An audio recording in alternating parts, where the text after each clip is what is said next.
Sobrang nakakagulat na balita. Grabe, PBBM, ginulat si Amy Dawit sa mga Duterte. Naiyak si VP Sara, kulong si Amy Marcos. Ayon sa nakalap nating impormasyon, pinahiya ng mga kaalyado ni PBBM si Senator Amy matapos sabihin gagamitin lang daw ng kapatid niya ang 2026 budget para mai-impeach si Vice President VP Sara, pero walang gustong kumampi sa sinasabi niya sa Senado. Grabe, PBBM, ginulat si Amy Dawit sa mga Duterte. Naiyak si VP Sara, kulong si Amy Marcos. Tara, panoorin natin to. Sir, may basehan ba yung concern din ni Senator Amy na itong 2026 budget posibleng gamitin para dun sa posibleng isulong na naman na panibagong impeachment case laban kay Vice President Sara Duterte next month kapag tapos na yung one-year ban? Well, that's her opinion. Pero kung sa akin, wala naman ako nakikita na ganun. So, I don't think so. I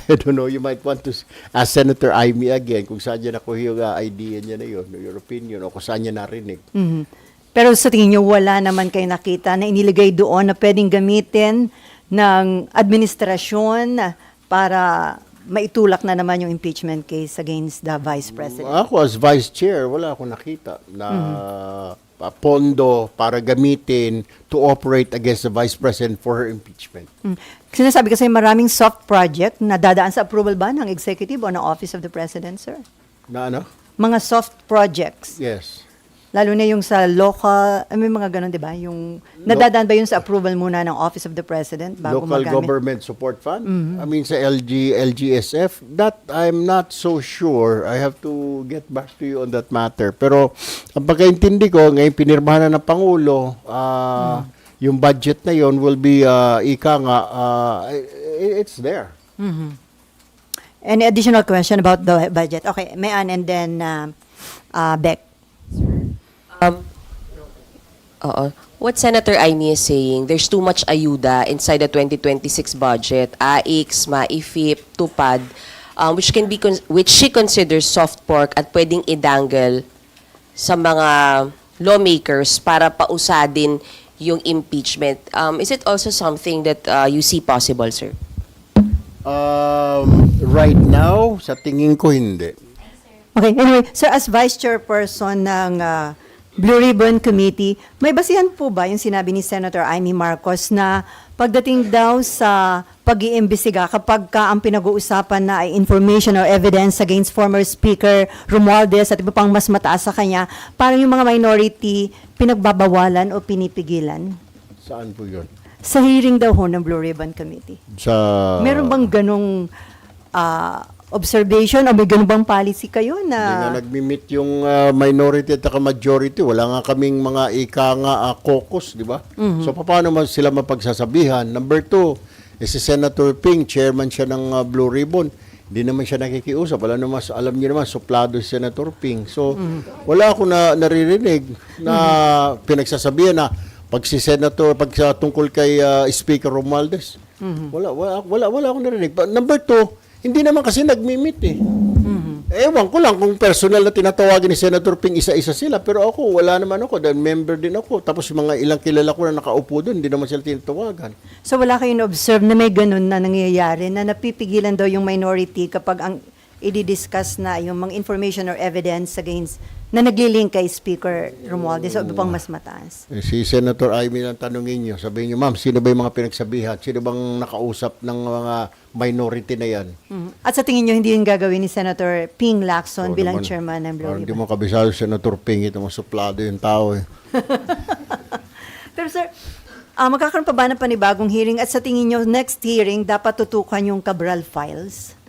That, I don't know, kailangan pag-usapan siguro ng Blue Ribbon kasi may mga nandiyan pa na tinatapos namin. Actually, yung itong sa flood BIR. control, magagawin ng committee report. Tapos meron pa yung sa BIR ngayon. So, sunod-sunod. I don't know kung anong plano sa Senator Ping. I think magmi-meet kami before the opening ulit na session.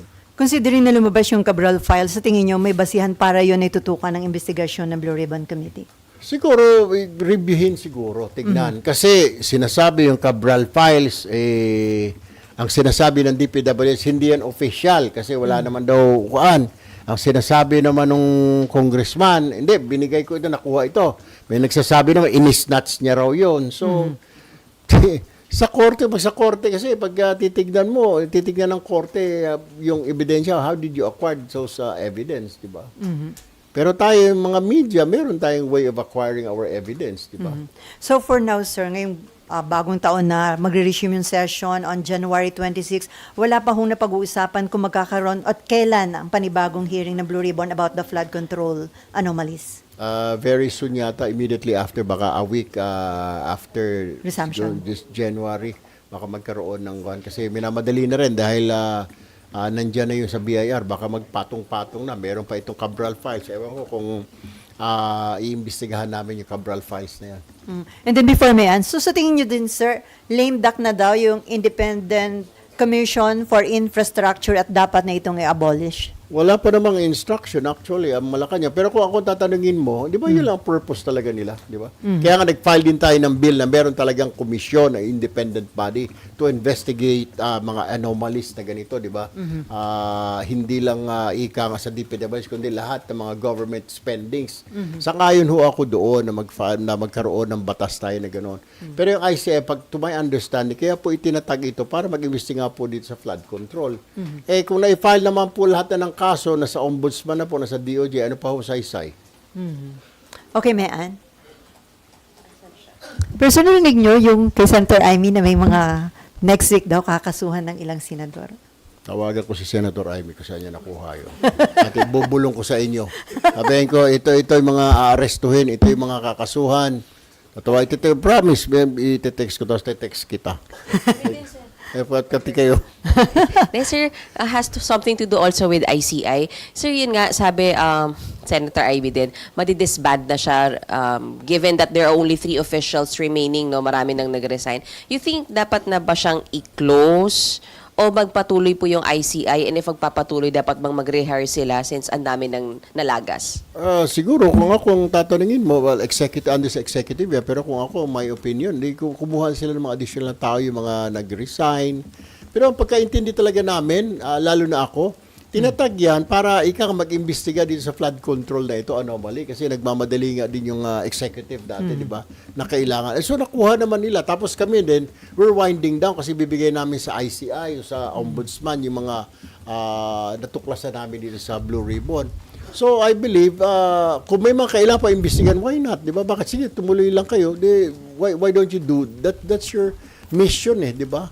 To unearth, to investigate yung mga anomalya dyan sa flood control. Marami pa, ilang bilyon niyang nawala na pondo, di ba? Tsaka hindi pa lahat naman talaga nakakasuhan.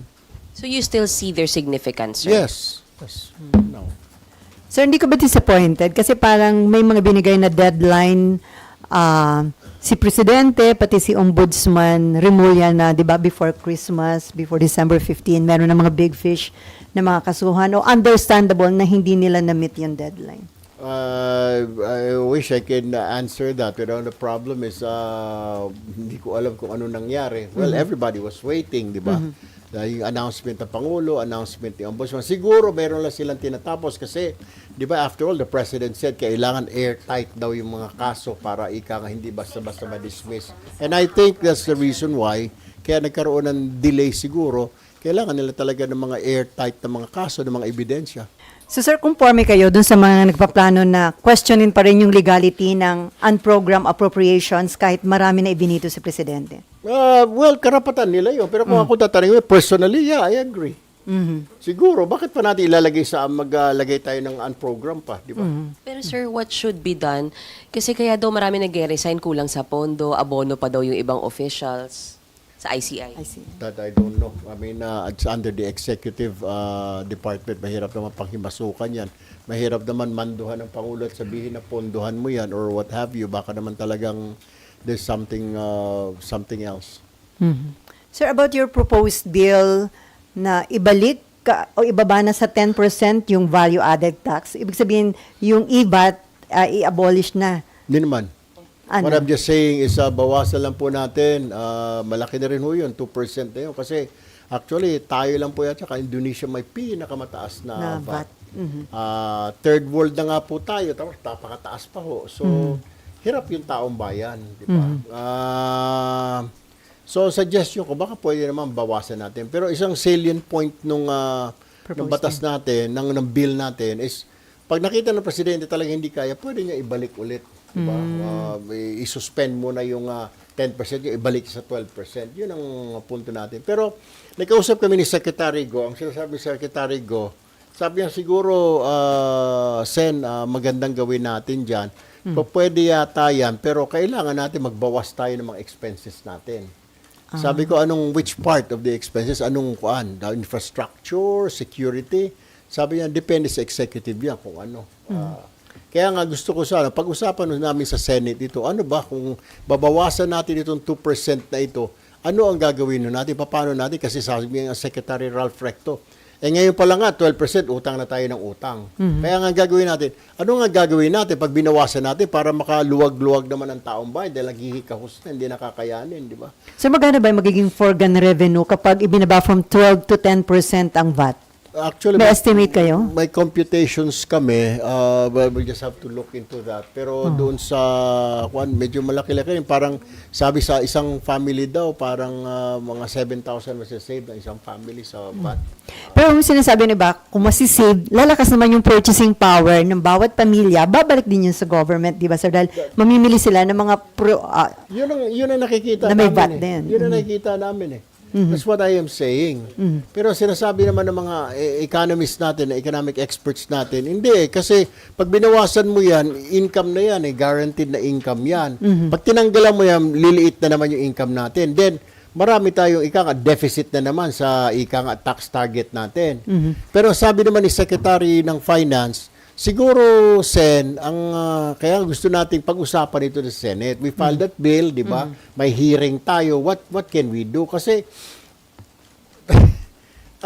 yung sigaw ng taong bayan, bayad kami ng bayad ng tax kung saan-saan lang napupunta yung pera namin. Useless, di ba? Huwag na tayo magbayad ng tax, di ba? Sinasabi. Sa tayo naman, hindi imposible yun. Hindi tayo magsusurvive. Bawasan natin para magkaroon naman ng reprieve yung mga tao. Sige, hindi na natin maibabalik yung nanakaw sa kanila. At least dito naman siguro, bawasan na lang natin yung tax na binabayad nila para magkaroon sila free. Alam naman natin wala mga refund. Sa Estados Unidos, may mga refund yung mga tao. Dito sa atin, na-refundan ka na ba? Yung sobrang tax na binayad mo, wala. Hindi mo naman nararamdaman. Sir, yung bang sa IVAT, walang sunset provision? Kasi ginamit lang yun dahil during the time mayroon tayong financial crisis, di ba? Kaya ginawang from 10 to 12. Yun ang, walang sunset provision doon. I'm not so sure. I have may to look into that still. I'm still new. Titignan ho namin. We will research that kung meron. Pero palagay ko, parang wala dahil tuloy-tuloy. So may chance. Marami tayong mga batas, Miss Ellie, na ginawa kasi nagmamadali, parang panakip butas. Unfortunately, nangyayari ho ito. Hindi ko na babanggitin. May mga sa social, kagaya po yung sa kuan, 4-piece na yan. Kasi marami naghihikaos talaga na taong bayan under Gloria administration. Kaya itinatag yung 4-piece na yan. Dapat pansamantala lang yan. Pero ngayon, na-institutionalize na yung 4-piece na yan. So, yun yung sinasabi ko. Marami tayong batas. Isa pang batas, yung sa all the regulation law. Di ba? Na pababaan, kasi magpapababaan yung mga kumpanya ng langis. Ano nangyari? Nagpataasan to yung mga kumpanya ng langis. Di ba? Ng presyo ng langis. Ang kawawa ang taong bayan. It's always the people, yung taong bayan ang kawawa. So sir, sa tingin nyo, considering yung communication nyo sa mga economic manager ng Malacanang, may chance kaya na ma-approve at hindi ibito ni Presidente sakaling ma-aprobahan sa Congress itong inyong panukalang batas na ibaba? Yung mga Secretary ng Finance, representative ng Pangulo yun. So, kailangan siguro pag nag-hearing sukan, mabibigyan niyan tayo ng idea kung ano ba talaga. Anyway, sir, bukas ay pista ng Nazareno. I heard, deboto ba kayo ng... For the past 18 years. So, umaakyat ho kayo dun sa... Hindi na ako tayo aakyat. Mahirap naman yun. Baka masagasaan tayo, mahulog. Dati nung reporter pa lang ako, Aido. Ngayon, sasama na lang tayo sa prosesyon. Sir, ba't naging deboto kayo ng Black Nazarene? Meron bang something sa buhay nyo na... I have a daughter who was 3 years old before and she's 21 now. May Hirschsprung disease. Nahihirapan siya, yung bowel movement niya. She was 3 years old. makita lang na hindi nila iyak ng iyak. So what I did was I went to somebody told me na pumunta ka sa Nazareno kasi may mga miracles dyan. So I did. I went there and I said like, pagpagalingin mo itong anak ko, I will be a devotee. So the day before ng surgery niya, winiwil na siya doon sa surgery room. Nakita nung doctor yung surgeon. Yung isang fellow niya or kaklase niya yata from another hospital. Sabi nung kasi ito, Hirschsprung. O ilang taon? 3 years old. Sabi gano'n. Sabi, doktor, ba't kailang operahan? Eh kasi nga, hindi, na-outgrown niya yan eh. Kasi Hirschsprung pala, yung doble yung loop ng bituka mo. Kaya matagal mag-move ng bowel. So may Hindi maliit yan- at malaki. May extra na loop. Eh sabi nung doktor na dumaan, hindi, kasi lalakihan yan eh. Pag lumaki na, Lalaki i-stretch din niya. siya. Hindi naman yung dodoble na naman yung loop. May stretch So, lang. hindi natuloy yung surgery. Hindi na natuloy. Yan, okay naman na yung bata after so many years. So, parang answered prayer sa tingin niyo. It is. And then there's a lot more answered prayers. So kaya nga dumadami yung deboto every year. Tanungin mo yung mga namamanata, nagdedeboto because every year. Yung iba naman dyan, sumasama. Ako na lang, I keep on thanking God for where I am right now and what He had made of me. Pero conforme ba kayo, parang ipinagbabawal na ngayon yung umakyat sa andas dahil marami rin nasasaktan yata. So this year parang pinagbabawal na, lalo ng mga kabataan. Kaya nga, kasi may mga nasasaktan din, may mga, tsaka nasisira po yung andas. Eh, ginagastusan din po yung mga lubid, yung mga kuan. At saka baka may mga madisgrasya. Pero syempre, yung alam mo naman yung mga panata, nasasampa ako dyan, Lord, ganito ang gagawin ko. So, kailangan taon-taon gagawin niya. So, nasa kanila yung minsan. Okay, any other question? Sir, sa resumption, okay, Jan. Parang dapat maging concern tayo bukas about yung super flu. Kung Yeah. yun po yung ano. Sasama sa... Ang tinatawag dyan is faith. Faith, mananampalataya. Pananampalataya. Kaya nga actually it's just a flu, di ba? Buti sana kung COVID natuloy pa rin naman, ay natigil pala yun ng COVID. Tapos the following year naka-face mask yung mga tao, etc. So, sir, sumasama kayo sa procession mula doon sa Luneta hanggang makarating ng... Sa mass pa lang hating gabi, I go there and then sa procession, pero hindi naman kasi maghapon yun, marami namang gagawin. Siguro may portion lang na I say the rosary during the procession. Nakapaa rin kayo, sir. Nakapa, nakikita tayo ng mga tao. Last year, dati panata ko na papasan, yung sa ipasan, yung dadala mo yung lubid, yung sasampa kasi akit ka sa taas. Ginawa niyo dati yun. Taon-taon. Pero last year, talaga sobrang dami na ng tao, napakahigpit, di ka makalabas. So pag sinabing bitaw, pag bibitaw ka, kailangan, dapat sundan mo sila lahat. Kung nasa kaliwang balikat para makabitaw ka. Problem is, sobrang tao, may mga tao dito, hindi ka makabitaw. So ang ginawa na ng kasama ko, binitbit ako dahil hindi na ako makahingi. Delikado to. missed for 18 years. No. Yearly talaga. So, yeah. Hindi ba security issue ngayon na kung sasama pa kayo, sinagal pa kayo? Well, we'll leave it all to God. Faith pa rin yan. It's Faith. faith. God will do something about it to protect. I mean, well, we'll leave it to the hands of the Lord. Actually, there's a lot of blessings and God saved me so many times. Believe it or not, I am using this is already my 12th life. Talaga? Marami. 12. Started when I was Ano yung accident, sir? Or may threats? accident. I was in 4th grade.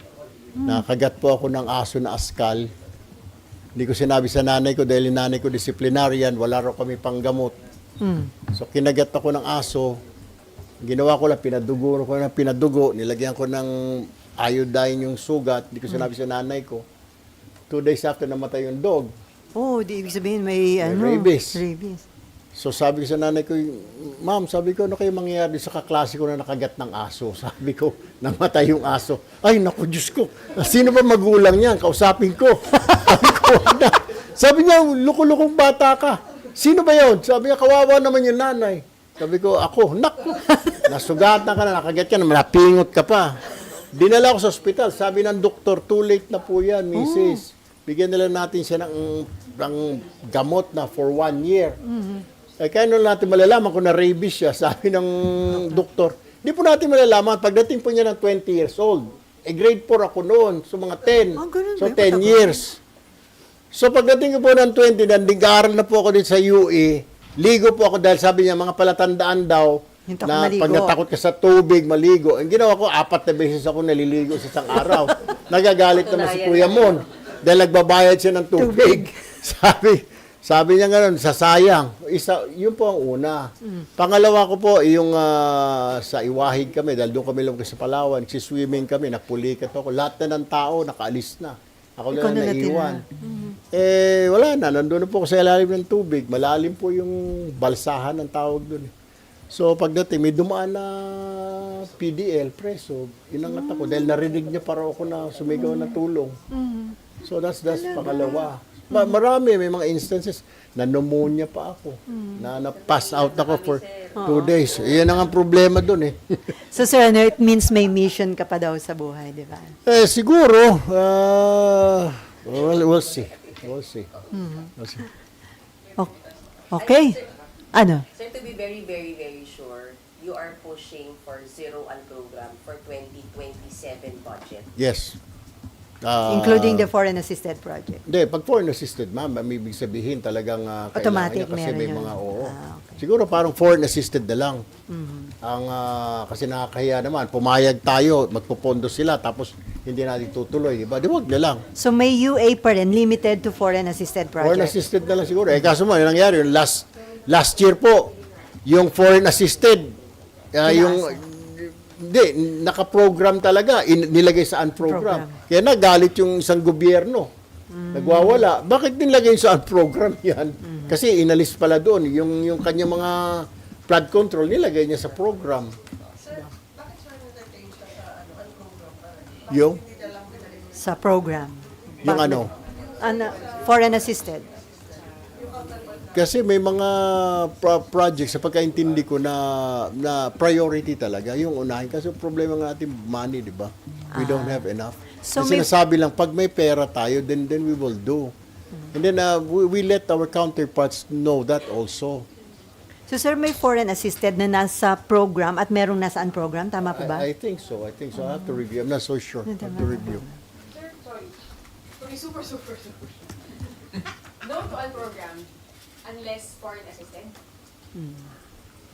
Kasi paano mo naman nanakawin yun? Sasabihin ng counterpart natin, hoy, ninakaw niyo yung pera namin. Saan ang nangyari? So it's kind of hard, di ba? If you have a partner, business partner, di ba? Kung tayo magpa-partner to sa business, eh, alam ko man nanakawin ko yung project na yun, yung paggagastuhan natin. Eh, mga problema na yun. In the first place, bakit pa tayo nag-agree na magkaroon na tumulong sila sa atin? Eh, nagkaka-delay, umaatras, di ba? Pero hindi tayo One kakasuhan. example of that, yung North Trail, ilang taon na yan, di ba? Panahon pa rin ng Pangulo yan. Even before President Duterte and North Trail na yan, hanggang ngayon. Lagi na sa program, hindi na natapos-tapos. Ngayon pa lang na tumutulak dahan-dahan. Kaya nagtataka nga yung mga tao, sinasabi, ano ba ito? Para saan ba ito? Kaya yung driver, sabi ko yan, yung North Trail. Ang tagal na nito, boss. Sabi ko, ang gagawin natin. Logical, sir, no? Intensa din sa mga ayuda na mas dapat ang program na yung ayuda. Kailangan ho natin i-balance din kasi. Kasi naghihirap po tayo na bayan. Pag hindi ho tayo nagbigay ng ayuda, paano po yung mga kababayan natin? How will they survive? Kagaya po ng mga, lagi po tayong dinadaanan ng mga bagyo, lagi po tayong dinadaanan ng mga kalamidad. Saan po kukuha ang mga tao? Saan po lalapit? Sa gobyerno na naman.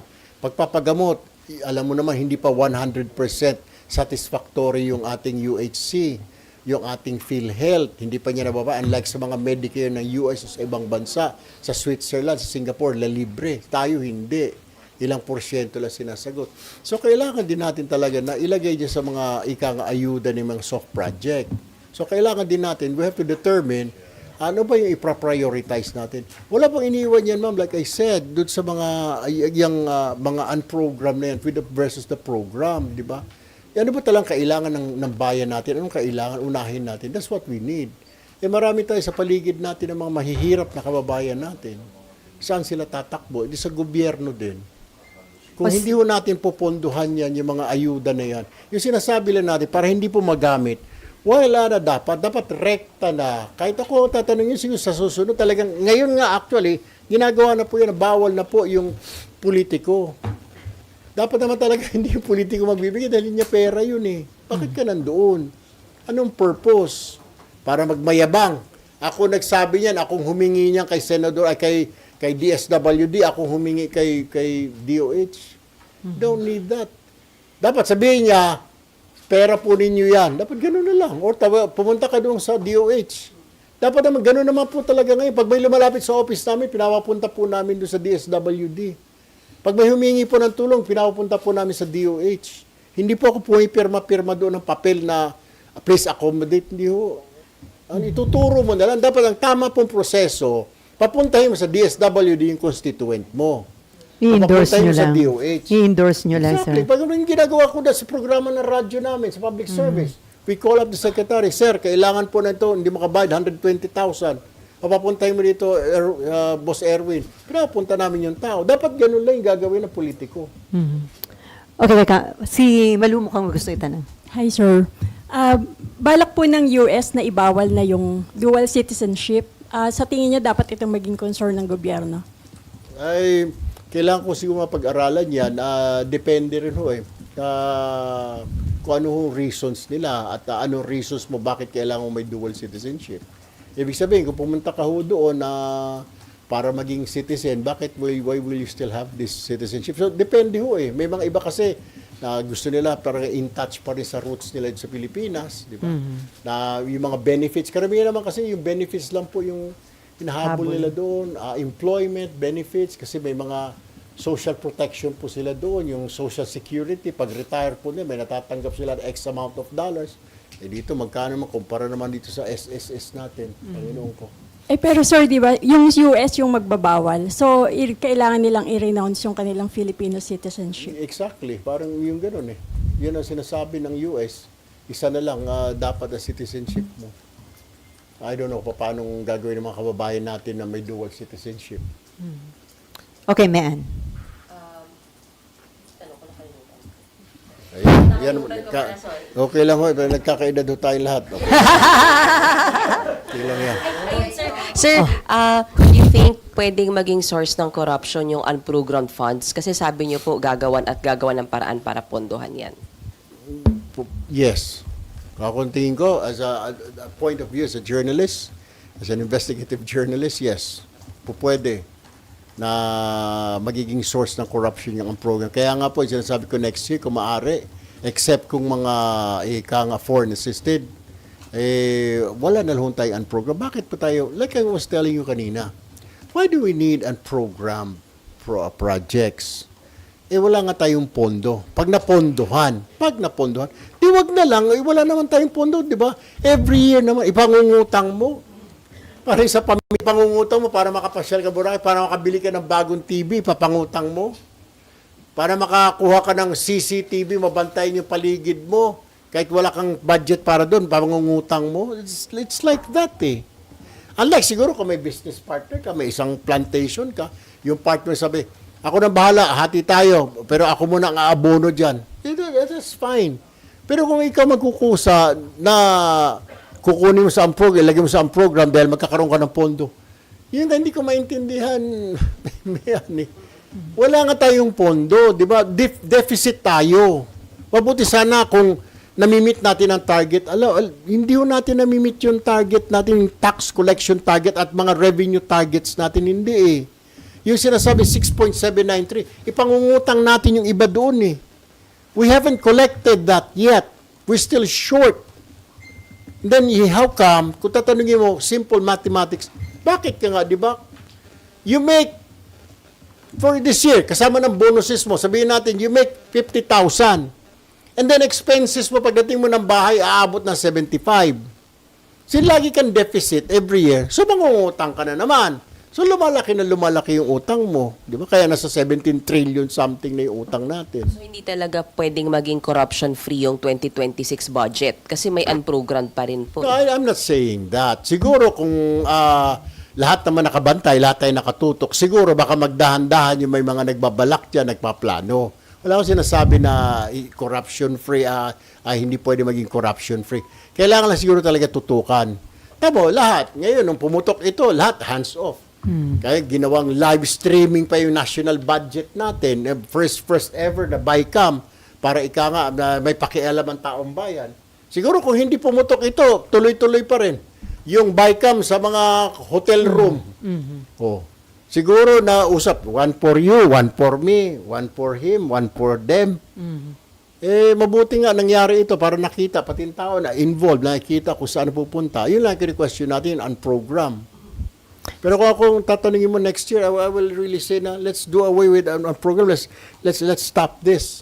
Except siguro kung ika nga ay ito ay foreign assisted programs or projects. Sir, last question pahabol ni Nympha. Dapat bang tuluyan pa rin ng Blue Ribbon Committee ng arrest warrant si Saldico kahit pinapaaresto na siya ng korte? Depende sa I mean, we already gave it to the court, yung ebidensya namin. So, hindi naman pwede mag-issue ang Blue Ribbon ng warrant of arrest. Only the courts. Hindi kung let's say i-contempt na po siya dahil sa hindi pagdalo and then Yes, I mean, sangayon ako, yung problema saan natin hahanapin. Hindi nga malaman, maging mga authorities, di na alam ko, nasa Portugal ba ito, nasa Spain, nasa France. And then second question ni Nympha, hindi na makita si Gutesa, off the hook na po ba dahil dito si Romualdez at Eric Yap kung walang accuser? Ayun ang magiging problema, kailangan pag-aralan. Yun ang sinasabi ni Senator Lacson, nasaan na ba yung accuser na yan? Kailangan niyang, kasi madali lang naman, Sally, na magturo ako na magturo. Si Sally, si John, si Mayan, isabit sa ganito, di ba? Sabihin ko, si John, sabihin ko, babaero ito number 1. Pagkatapos bigla akong magtago. Yayari ka pa sa misis mo mamaya. Biro lang po, ma'am. So wala na talagang balita kay Gutesa, sir? Hindi nga matagpuan eh. Yun ang sinasabi namin ni Senator Lacson na mag-usap kami last time, yung after nung Blue Ribbon hearing nung nakaraan. Sabi ko, saan na ho ba ito, Sen? Sabi niya, hindi ko nga alam eh. Sinasabi, nasa Maris. Sinasabi ng Maris, wala sa kanila. Which I'm sure, wala talaga sa kanila. Ba't lang itatago ito? So ginamit lang siya, sir? But that's how we look at it right now. Baka nagamit lang yung mama. Paano na lang ho ito? Kailangan, kung talagang sure ka, di pumunta ka dito. Di ba, I even offer din, baka gusto mo na security dito sa Senate. Ayaw niya, kaya daw niya, may darala siyang 45 caliber pistol, kaya niya ipagtanggol ang sarili niya. Tapos nawala na lang bigla. So, I don't know kung ano mangyari. Bahala na po yung korte doon. Ngayon, ikaw, bilang Pilipino, ano ang masasabi mo at reaksyon sa balitang ito? Mag-iwan ka ng komento sa ibaba at atin pong babasahin isa-isa.